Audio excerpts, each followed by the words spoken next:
با سلام. آموزش امروز تعویض کمک عقب پراید داریم. چرخو باز کنیم، ماشینا خرکیش کنیم، چرخو باز میکنیم. توی صندوق عقب رفته 3 میل کد کمک که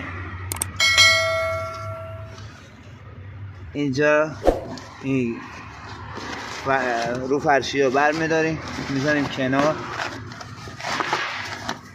این کمک میشه. 2 تا پیچ مهره که با بوکس با آچار 17 هر دو را باز میکنیم تا بالای کمک آزاد شه. بریم برای باز کردن.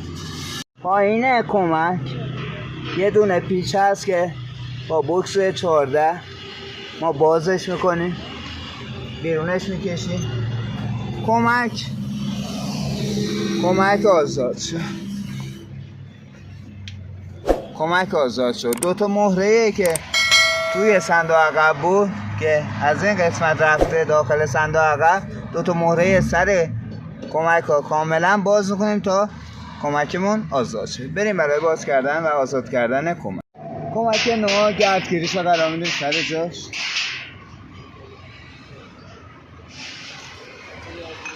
یه دونه لاستیک داره که پولک داره میذاریم، یه لاستیکی سر کمک داره میذاریم سر جاش.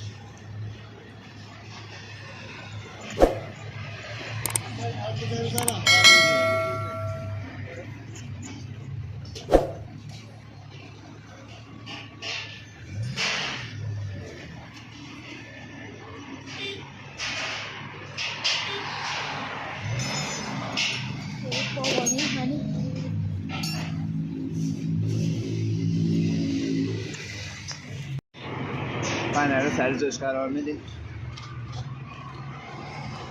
میدونش تا آخر یه لاستیکیه سر کمک هست که ما چسبوندنش به بالای اتاق.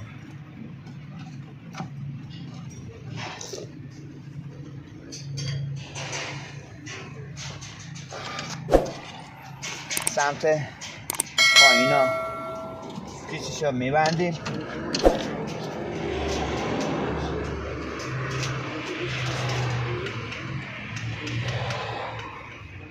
قرار دادن جک زیر اکسل کمک به راحتی سر جاش قرار میگیره.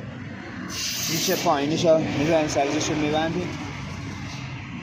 جک رو قرار میدیم زیر اکسل عقب و با جک زدن کمک رو به سمت بالا هدایت میکنیم که خود میل کمک وارد سوراخی که بالای اتاقه و توی صندوق عقب قرار گرفته وارد صندوق شه و پیچ مهره هایی که اون بالا هست هر دو را ببندیم.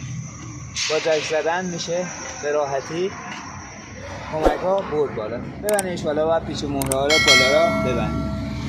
یه دونه لاستیک داره که کمکی که از پایین میلشا وارد اتاق کردیم پشت صندوق عقبه، لاستیکشو قرار میدیم سر جاش.